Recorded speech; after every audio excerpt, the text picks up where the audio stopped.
गोपकुमार उवाच श्रुत्वा त्वन्नितराङ्हृष्टो मुहुषि नारदं नमन् तस्याशीर्वादमादाय शिक्षाञ्चानुस्मरन्नशाम्। कलियुग पावन अवतार परम करुणामय शिशु गौरांग सुंदरेर परम अंतरंग प्रिय पार्षद वर्ज पूज्यपाद श्रील सनातन गोस्वामी पाद ताहार श्री श्री बृहद भागवतामृतम नामक श्री ग्रंथेर द्वितीय खंडेर चतुर्थ अध्याय बैकुंठ लोके अवस्थित श्री गोपकुमारेर प्रति श्री नारद ऋषिर शुद्ध भक्ति अर्थात प्रेम भक्ति प्राप्ति एवं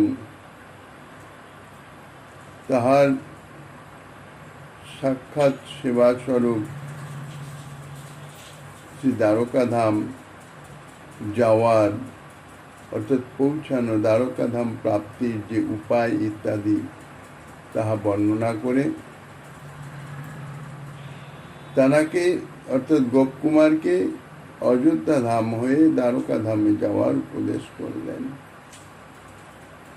श्री गोपकुमार बोलছেন আমি শ্রী নারদের এই প্রকার কথা শুনে হর্ষভরে বারংবার তাহাকে প্রণাম করলাম এবং তাহার আশীর্বাদ গ্রহণ পূর্বক তৎপ্রদত্ত উপদেশ স্মরণ করতে করতে সেই স্থান অর্থাৎ বৈকুণ্ঠ লোক হতে প্রস্থান করলাম। নারদ ঋষির বাক্য শ্রবণ করে নারদ ঋষি বলছেন যে এখান থেকে সরাসরি তুমি দ্বারাবতীপুরে যেতে পারবে না, কেননা মধ্যে যে অযোধ্যাপুরী সে অযোধ্যাপুরীকে তোমাকে অবস্থান করতে হবে এবং সেই অযোধ্যাপতি শ্রী রঘুনাথের কৃপাতে তুমি পরবর্তী দ্বারাবতী ধামে তোমার অভীষ্ট শ্রী মদন গোপাল দেবের দর্শন পাবে। এখানে বৈকুণ্ঠ লোকে অবস্থান করছ, বৈকুণ্ঠ লোকে থেকে অন্য পুরীতে যদিও সমস্ত ভগবত ধামই অনন্ত কোটি বৈকুণ্ঠ ধাম তাহাই বৈকুণ্ঠ লোকের অন্তর্বর্তী। অনন্ত কোটি ব্রহ্মাণ্ড অনন্ত কোটি বৈকুণ্ঠ, অনন্ত কোটি ব্রহ্মাণ্ড সম্পূর্ণ জগতের এক পাদ বিভূতি আর অনন্ত কোটি বৈকুণ্ঠ লোক শ্রী ভগবানের তিন পাদ বিভূতি। তাহারই সর্বোপরি শ্রী গোলক যার মধ্যে দ্বারাবতী মথুরা এবং ব্রজভূমি বিরাজমান। এখন ক্রমান্বয়ে বৈকুণ্ঠ লোক থেকে বৈকুণ্ঠনাথের আজ্ঞা বৈকুণ্ঠনাথই শ্রী নারদ ঋষিকে প্রেরণা দিয়ে আদেশ দিয়ে কৃপাদেশ দিয়ে গোপকুমারকে, যেহেতু বৈকুণ্ঠ লোকেও গোপকুমারের অভীষ্ট যে দেব শ্রী মদন গোপাল দেব তার নিজস্ব ভাব অনুযায়ী তাদৃশ সেবা ইত্যাদি প্রাপ্তি না হওয়ার জন্যে বৈকুণ্ঠাধিপতি তার এই কুণ্ঠা অর্থাৎ শোক ও কাতরতা তাহা অনুভব করে নারদ ঋষির দ্বারা তাহাকে ঊর্ধ্বলোকে প্রেরণের এবং ঊর্ধ্বলোক প্রাপ্তির যে উপায় ইত্যাদি সম্বন্ধে উপদেশ প্রদান করলেন এবং অযোধ্যাপুরীতে গমনের জন্যে যখন কৃপাদেশ করলেন তখন নারদের বাক্য শ্রবণ করে অতিশয় আনন্দিত চিত্তে এবং তাহারই শিক্ষানুসারে জয় শ্রী সীতাপতে জয় শ্রী রঘুনাথ ইত্যাদি অযোধ্যাপতির নাম সকল কীর্তন করতে করতে এবং স্মরণ করতে করতে অযোধ্যা অভিমুখে প্রস্থান করলাম। দুরাদেব গত অদ্রাক্ষং বানরাংশু তানি ততঃ প্লবমানান মহালোলান রাম রামেতি বাদিনঃ তৈ সহাগ্রে গত বংশীমাকর্ষদ্ভি করান মম নরানপস্যং বৈকুণ্ঠ পার্শ্বদেভ্যোপি সুন্দরান।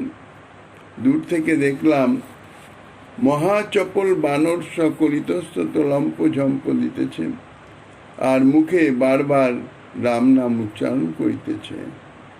তাহাদের সম্মুখে উপস্থিত হলেই তাহারা আমার হস্তস্থিত বংশী আকর্ষণ করলেন। পরে তাহাদের সহিত পুরী প্রবেশ করে দেখলাম যে বৈকুণ্ঠ পার্শ্বদ সকল হতেও অতি সুন্দর মনুষ্যগণ শোভা পাইতেছেন। শ্রীরামচন্দ্রের অনির্বচনীয় মাধুর্য হেতু তাহার পার্শ্বদ পরম চঞ্চল বানর সকল তাহারা ইতস্তত লম্পঝম্প প্রদান করিতেছেন। গোপকুমারের অযোধ্যাপুরীতে আগমনে বানর সকলই তাহাকে অভ্যর্থনা করে পুরীর অভ্যন্তরে নিয়ে গেলেন। এক্ষণে তাহার লক্ষণ প্রদর্শন করছেন। প্রথমত সেই বানর সকল আমার হস্তস্থিত যে বংশী, সেই বংশীকে আকর্ষণ করলেন। কারণ শ্রী রঘুনাথ ভক্ততা হেতু আমার হস্তস্থিত বংশী বৈসাদৃশ্য সূচনা করিতেছেন। কেননা অযোধ্যাপুরীতে শ্রী রঘুনাথের বংশীর সঙ্গে কোনো সম্বন্ধ নাই। কাজেই সেই বানর সকলের অসহিষ্ণুতাবশত অথবা পরম মনোহর বলে আমার বংশী আকর্ষণ করলেন, এবং সেই বানর দিগের সঙ্গে অগ্রে গমন করে পুরীর অভ্যন্তরে প্রবেশ করতে করতে মনুষ্যের আকার শ্রী রঘুনাথ পার্শ্বদ সকলকে দর্শন করলাম। মনুষ্যের আকার যে পার্শ্বদ সকল বৈকুণ্ঠ লোকে সব বৈকুণ্ঠ আধিপতি নারায়ণের সদৃশ ছিলেন, আর এখানে মনুষ্যের মতন। কিন্তু তারা কি প্রকার? সে পার্শ্বদগণ তাহাদের যে সৌন্দর্য মাধুর্য, যে দিব্য কান্তি, দিব্য তেজ, তাহা বৈকুণ্ঠ পার্শ্বদ সকল থেকেও আরো অতীব সুন্দর।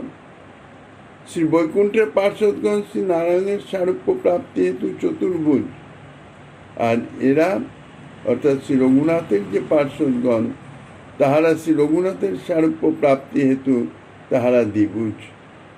এবং বৈকুণ্ঠ পার্শ্বদগণ থেকেও অতি সুন্দর মনুষ্যগণকে আমি অবলোকন করলাম। তৈরে বাহ্যৌ বরাচারৈর মন্নত্যাদ্য সহিষ্ণুভি পুরীং প্রবেশিত বাহ্যং প্রাক প্রকোষ্ঠ প্রাক প্রকোষ্ঠ মগামহম। আর্যগণের মধ্যে পরম শ্রেষ্ঠ হয়েও পরম বিনীতাচার সম্পন্ন শ্রীরাম সেবকগণ মৎকৃত প্রণাম বন্দনাদির অপেক্ষা না করেই আমাকে পুরীর বাহ্য প্রকোষ্ঠে অর্থাৎ বহির্দ্বারে নিয়ে গেলেন। তখন সেই সকল নরবানর তাহারা সম্মিলিতভাবে আমাকে পুরীর মধ্যে প্রবেশ করালেন, এবং আমিও সেই পুরীর প্রদেশ বিশেষের বাহ্য প্রকোষ্ঠ প্রাপ্ত হলাম, অর্থাৎ পুরীর বহির্ভাগ।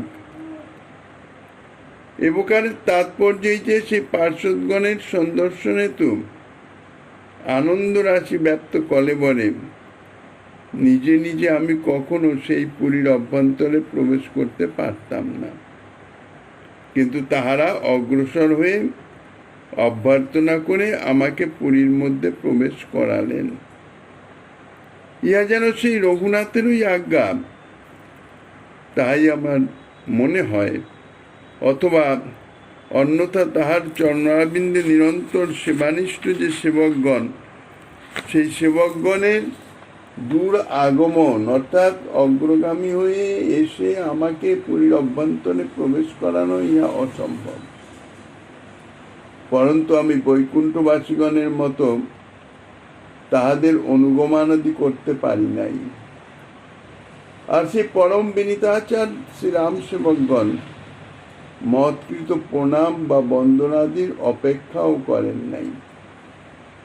কেননা সেই আর্যশ্রেষ্ঠ শ্রীরাম সেবকগণ তাহারা পরম বিনীতাচার বিশিষ্ট। এই জন্যে তাহারা মৎকৃত প্রণামাদির অর্থাৎ সম্ভাষণাদির ইত্যাদির কোন অপেক্ষা না করেই আমাকে পুরীর বাহ্য প্রকোষ্ঠে প্রবেশ করিয়ে দিলেন।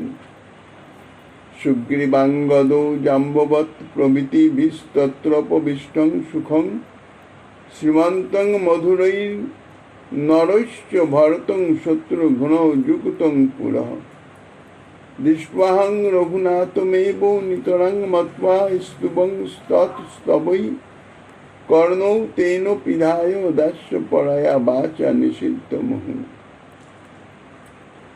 তথায় দেখলাম সুগ্রীব, অঙ্গদ, জাম্ববান প্রভৃতি যে পার্শ্বদগণ এবং পরম মনোহর মনুষ্য সকলে পরিবেষ্টিত হয়ে শ্রীমান ভরত ও শত্রুগণ তাহারা দুইজন সুখে উপবিষ্ট আছেন। প্রথম দর্শনে আমি তাহাকেই শ্রীরামচন্দ্র মনে করেছিলাম এবং তদুচিত স্তবাদি করতে লাগলাম, কিন্তু আমার স্তব শ্রবণের সঙ্গে সঙ্গে শ্রী ভরত কর্ণে অঙ্গুলি প্রদান করে দাস অস্মি বলতে বলতে আমায় বারংবার নিষেধ করতে লাগলেন।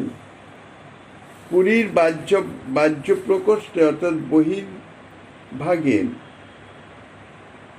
প্রবেশ করে সেই প্রকোষ্ঠেরই পুরোভাগে দেখলাম শ্রী ভরত সুখে উপবেশন করে আছেন।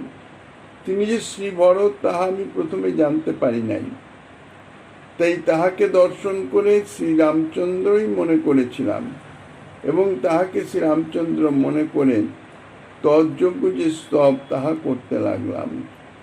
জয় মহারাজাধিরাজ, জয় শ্রী রাঘবেন্দ্র, জয় শ্রী জানিকবল্লভ ইত্যাদি এইরূপে স্তব করলে শ্রীমান ভরত সঙ্গে সঙ্গে কর্ণযুগল অঙ্গুলি প্রদান পূর্বক আমায় নিষেধ করে বারংবার বলতে লাগলেন, আমি তার দাস, আমি তার দাস।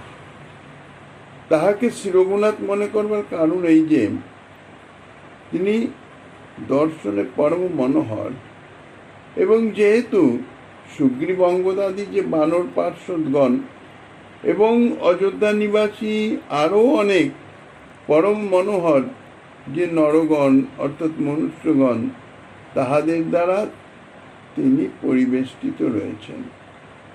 তাহলে সুগ্রীবাদী রামচন্দ্রের পার্শ্বদ, কাজে আমি সেই জন্যে তাহাকে রামচন্দ্র বলেই মনে করেছিলাম। অথবা যথাযোগ্য প্রবেশন অর্থাৎ সেই মহাপ্রাসাদ অন্তর্বর্তী দিব্য সিংহাসনোপরি মহারাজোচিত লীলা সহকারে উপবেশন করে আছেন। আরও বলি, তিনি শ্রীমন্ত অর্থাৎ শ্রী ভরত, তিনি হচ্ছেন শ্রীমন্ত শ্রীরামচন্দ্র সদৃশ রূপ এবং রামচন্দ্র সদৃশ বেশ, সেই রূপ এবং তাদৃশ বেশ ইত্যাদির দ্বারা অত্যন্ত শোভাতিশয় যুক্ত। অথবা শ্রী ভরত তিনিও তো ভগবদ অংশ, তা ভগবদ অংশত্ব হেতু এবং তাহার পত্নীও শ্রী লক্ষ্মীর অংশত্ব অভিপ্রায় সবার যা সহবর্তমান, অর্থাৎ শ্রী ভরত পত্নী শ্রী সীতার সাদৃশ্য হেতু এবং শ্রী শত্রুঘ্ন শ্রী লক্ষণের সাদৃশ্য বশত শ্রী ভরতে শ্রীরামচন্দ্র সাদৃশ্য সিদ্ধ হলো। আমি শ্রীরামচন্দ্র যে মনে করেছিলাম তাহার কারণ এই। ভীতস্তদগ্রে অঞ্জলি মানবস্থিত নিঃসৃত বেগেন হনুমতা বলাৎ প্রবেশিত অন্তঃপুর মদ্ভুতাদ্ভুতং ব্যালোকয়ং তং নৃবরাকৃতিং প্রভুম। আমি তাহার অগ্রে ভীত হয়ে গীতাঞ্জলি পুরুষের অবস্থান করতে লাগলাম, কেননা শ্রীরামচন্দ্র মনে করে তাহাকে স্তবস্তুতি করা আমার গর্হিত অপরাধ হয়ে গেছে। শ্রী ভরত যখন দাসোস্মি বলে আমাকে নিষেধ করলেন স্তুতি করতে, আমি অন্যায় করে ফেলেছি, অপরাধ করে ফেলেছি, এই হিসাবে গীতাঞ্জলি পুরুষরও একটা অপরাধ বোধ নিয়ে ভীত হয়ে অবস্থান করতে লাগলাম। এমন সময়ে শ্রী হনুমান শ্রীরামচন্দ্র সমীপ থেকে আগমন করে বলপূর্বক আমার হস্ত ধারণ করে পুরীর অভ্যন্তরে আমাকে প্রবেশ করালেন। আর আমি অদৃষ্ট অশ্রুত পরম সৌন্দর্যময় নরবরাকৃতি প্রভু রঘুবীরকে দর্শন করলাম। আমার এই প্রকার শ্রী ভরতকে শ্রীরামচন্দ্র মনে করে স্তবাদি করা, ইহা শ্রী ভরতের সর্বদা অসম্মত কর্ম। এটি মনে করে অপরাধ ভয়ে আমি অত্যন্ত ভীত সন্ত্রস্ত হয়ে গীতাঞ্জলি পুরুষরূপ সেই ভরতের সম্মুখে অবস্থান করিতেছিলাম। আমার কি কর্তব্য, এখন আমার কি করা উচিত সে সম্বন্ধে আমি কিং কর্তব্য বিমূঢ় হয়ে গেলাম। ঠিক সেই সময় অন্তঃপুর থেকে শ্রী হনুমান তিনি বাইরে বেরিয়ে এলেন, অর্থাৎ শ্রীরামচন্দ্রের নিকট থেকে অতি দ্রুত পদে আমার নিকটে এসে আমাকে আমার হস্ত ধারণ করে অতি বেগে অন্তঃপুরে প্রবেশ করালেন। বহিঃপুর থেকে অন্তঃপুরে প্রবেশ করলাম, অর্থাৎ বহিঃপুরে শ্রী ভরত এবং শত্রুঘ্ন বিরাজমান, আর অন্তঃপুরে শ্রীরামচন্দ্র লক্ষ্মণ আদির সঙ্গে বিরাজমান হবেন। তাই অন্তঃপুরে যখন শ্রী হনুমান আমাকে হস্ত ধারণ করে প্রবেশ করালেন, তখন আমি প্রভু শ্রী রঘুনাথকে সাক্ষাৎ অবলোকন করলাম। সেই প্রভুর কি অপূর্ব রূপ মাধুর্য, পরম চমৎকার, আশ্চর্য হতেও আশ্চর্যতরম, অদৃষ্ট অশ্রুতপূর্ব। তাঁর সৌন্দর্য সে সম্বন্ধে আমি ইতিপূর্বে কখনো শ্রবণ করি নাই, আর দেখার তো প্রশ্নই নাই।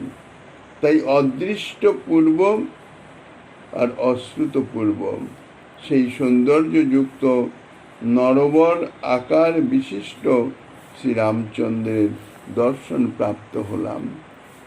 প্রাসাদার মুখ্যই অখিল মাধুরীময়ী সাম্রাজ্য সিংহাসনমাস্থিতং সুখম হৃষ্টং মহাপুরুষ লক্ষণান্বিতং নারায়ণেনোপমিতং কথঞ্চন।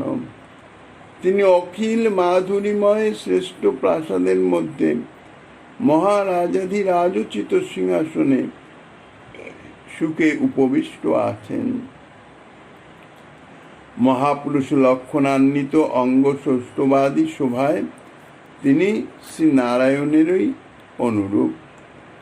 তিনি যে অদ্ভুততর অদ্ভুততর বৈভব দর্শন করিতেছেন তাহাই বর্ণন করিতেছেন, অর্থাৎ গোপকুমার যে অদ্ভুত থেকে অদ্ভুত বৈভব দর্শন করেছেন তাই বলছেন। সাম্রাজ্য সিংহাসন অর্থাৎ মহারাজাধিরাজোচিত সিংহাসনে তিনি সুখে উপবিষ্ট আছেন।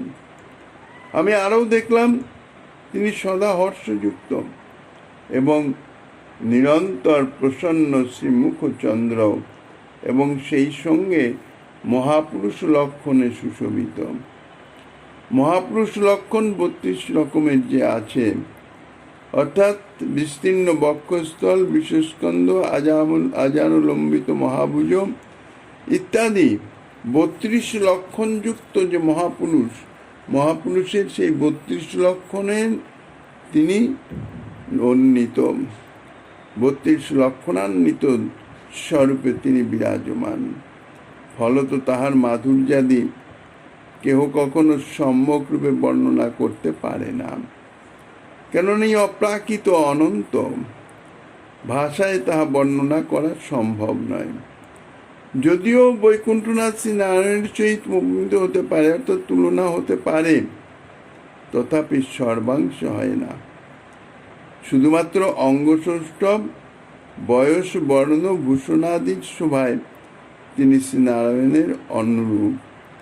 কিন্তু যে মাধুর্যের বিকাশ তাহাতে বলতে গেলে নারায়ণের থেকেও অধিক বিরাজমান।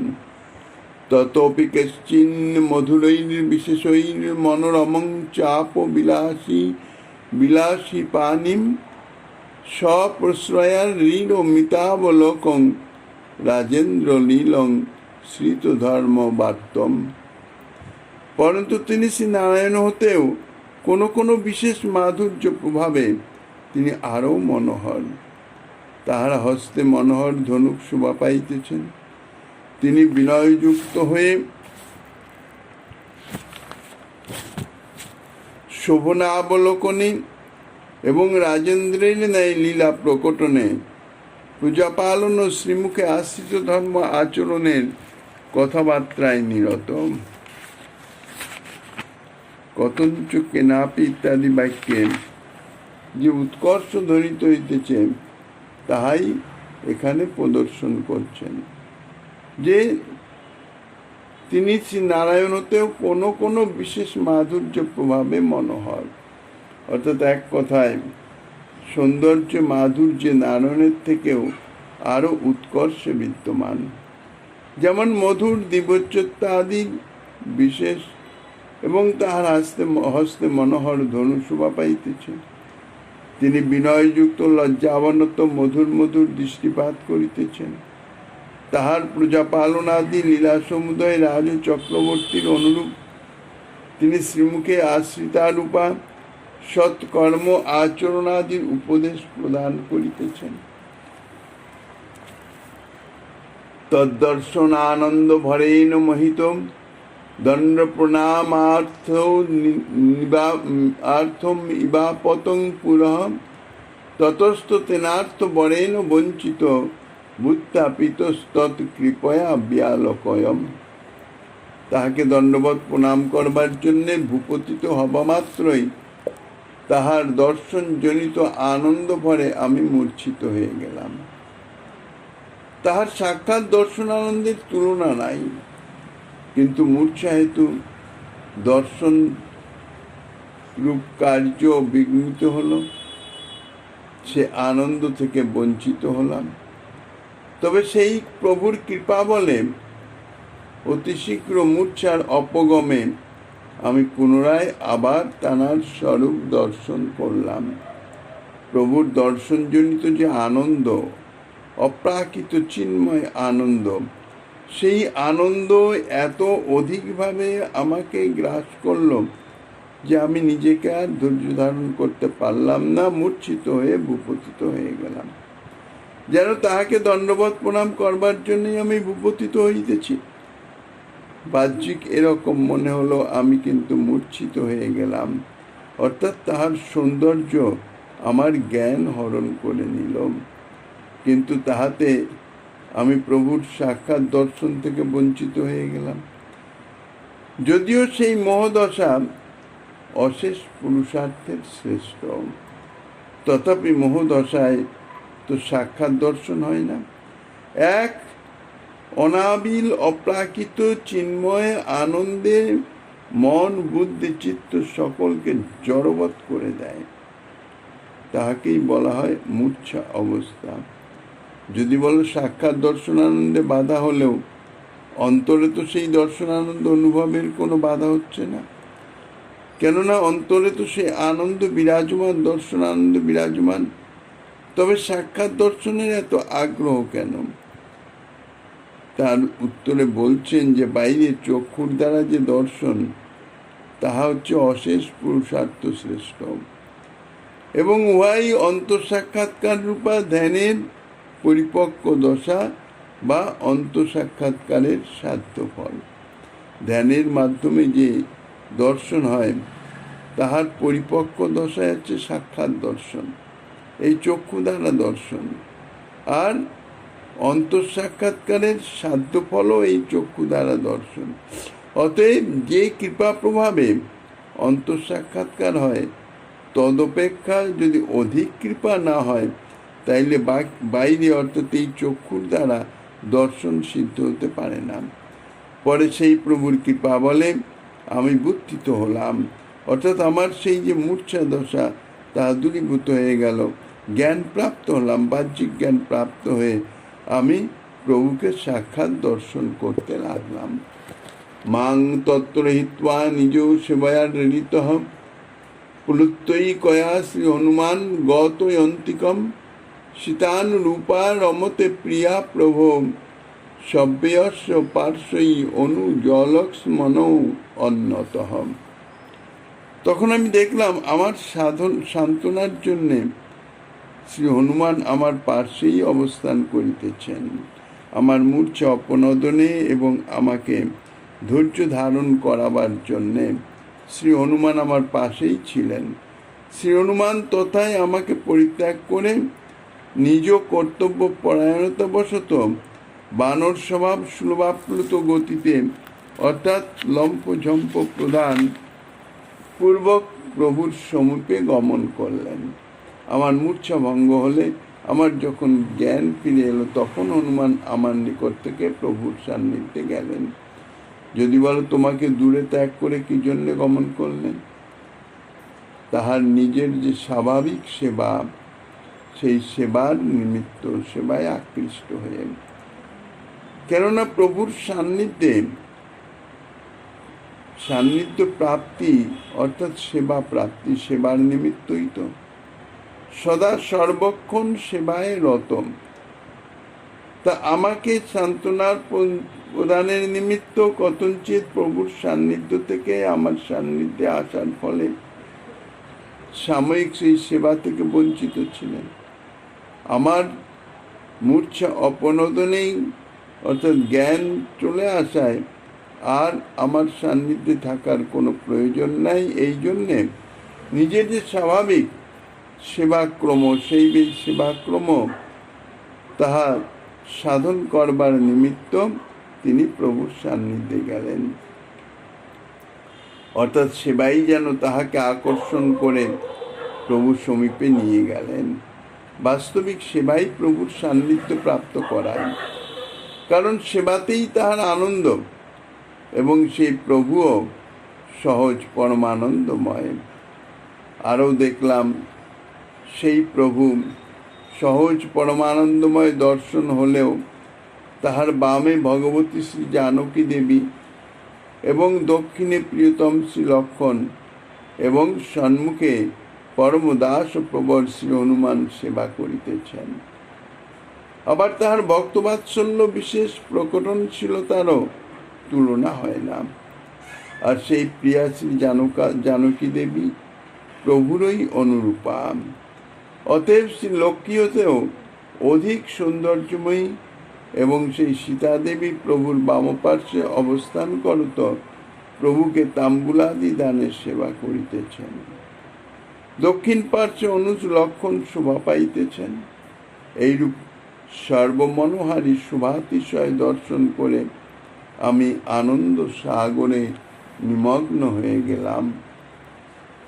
কদাপি শুভ্রৈর্বরৌ চামরৈ প্রভু গায়ন গুণান বিজয়তি স্থিত অগ্রতঃ কদাপ্যুপৌ শ্লোকয়তি স্বনির্মিত চিত্রৈ স্তবৈ শ্রী হনুমান কৃতাঞ্জলি। কোন সময় শ্রী হনুমান শুভ্র চামর বিজন করিতেছেন, কোন সময় প্রভুর অগ্রে অবস্থিত হত কৃতাঞ্জলি পুরুষর স্বরচিত বিচিত্র শ্লোকে স্তব করিতেছেন। শ্রী হনুমান দাস্য ভক্তির আচার্য, রামভক্ত হনুমান, রামদাস হনুমান। শ্রী হনুমানের সেবা সৌষ্ঠবের কথা শ্রবণ করো।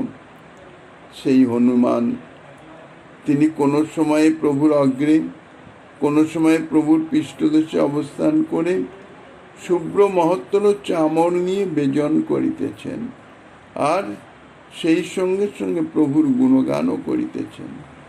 আবার কোনো সময়ে কৃতাঞ্জলি হয়ে স্বরচিত বিচিত্র বিচিত্র শ্লোকের মাধ্যমে প্রভুর মহিমা গুণগান করিতেছেন।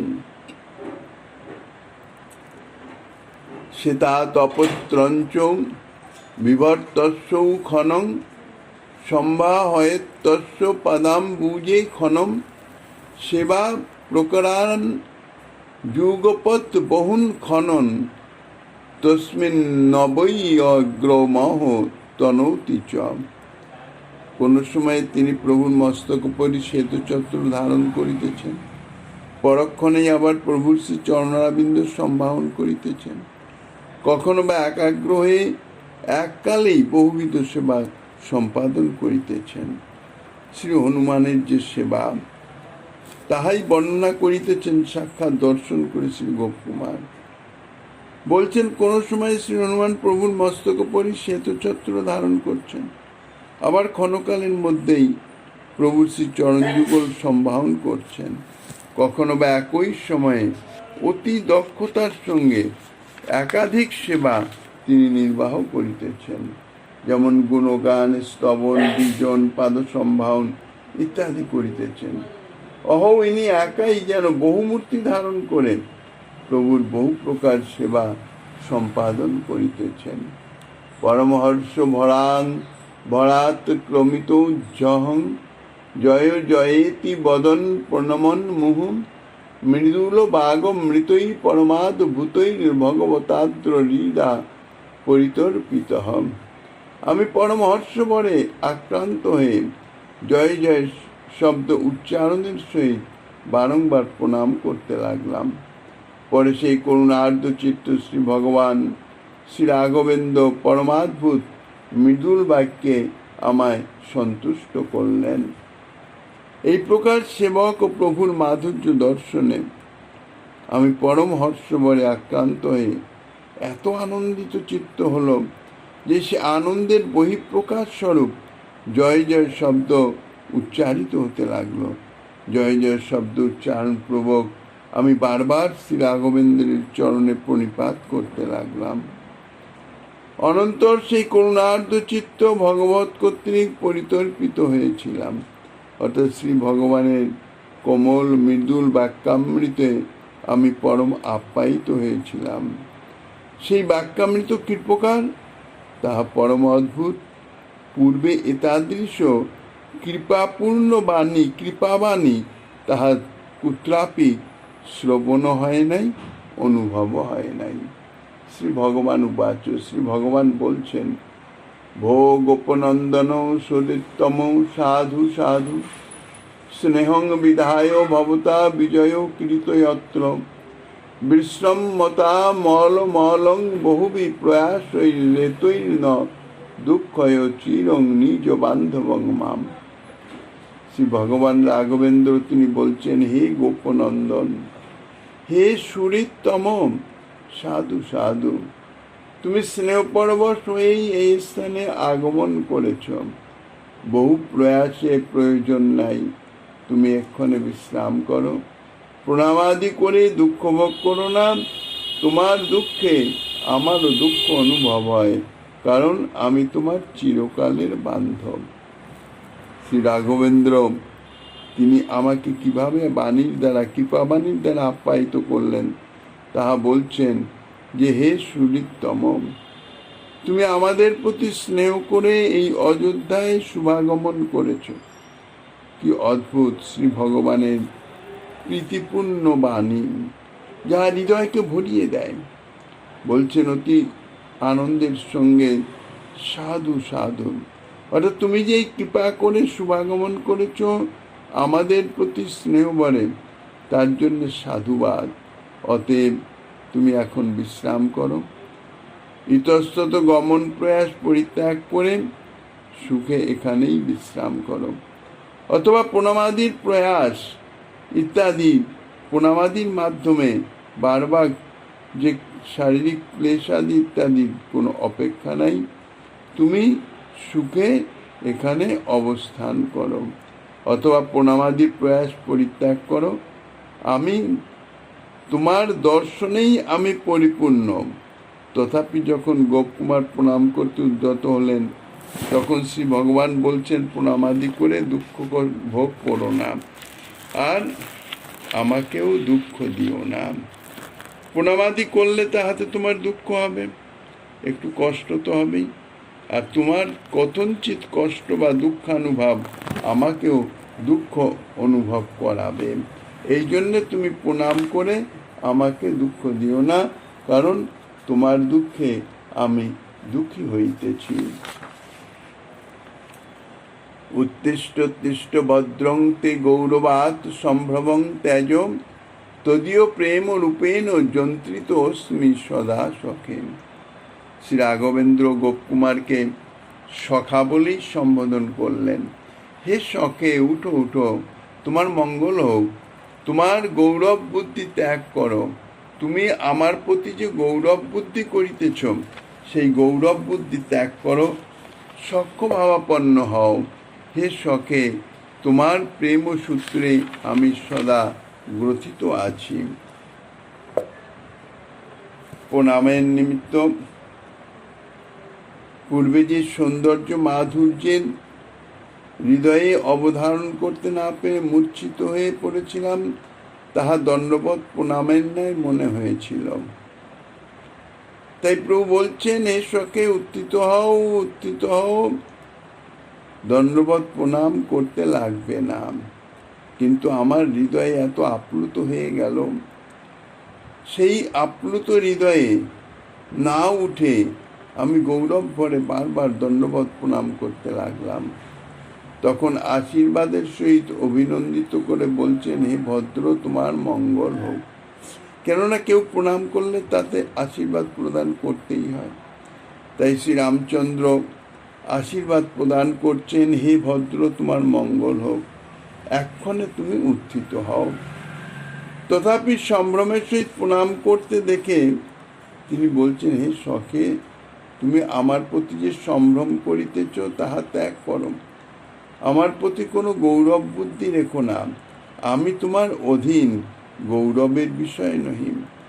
আমি তোমার প্রেমে সর্বদা যন্ত্রিত অর্থাৎ বশীভূত আছি। শ্রী গোপকুমার উবাচ, অততস্যাগয়াগত্যথ্যাপিতয়ং হনুমতা শ্রীমৎ পাদাব্জ পীঠস্য নিতশ্চ নিকটং হঠাৎ। তথাপি পরম আনন্দ ভরে শ্রী গোপকুমার বলছেন, অতঃপর প্রভুর আজ্ঞানুসারে আমি উত্থিত হলে শ্রী হনুমানজি কর্তৃক সবলে শ্রীমৎ পাদপীঠের নিকটে নীত হইলাম।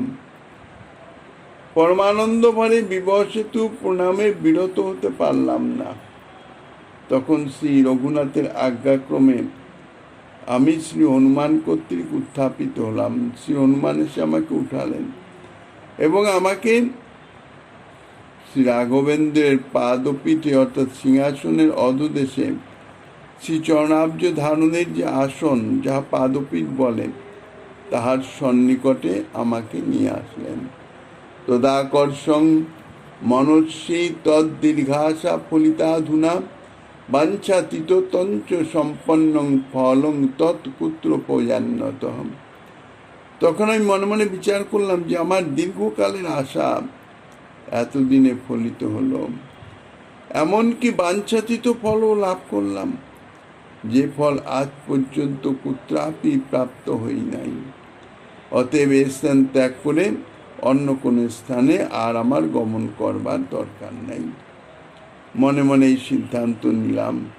হনুমান বলপূর্বক আমাকে আকর্ষণ করলে আমি চিন্তা করলাম যে অধুনা কেবল যে আমার দীর্ঘকালের আশা ফলিত হলো তা নয়, আমার যে স্বরূপে যেরকমভাবে যে মাধুর্য সহ শ্রী জগদীশ্বরের দর্শন প্রাপ্তির আশা ছিল, সে আশা আমার পূর্ণ হলো।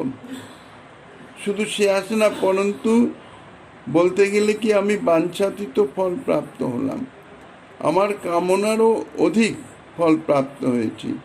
শ্রী রঘুনাথের তাদৃশ্য কারুণ্য রাশি অনুভব করে স্থির করলাম যে আর এখান থেকে অন্য কোথাও যাওয়ার প্রয়োজন নেই, আর কোথাও যাব না।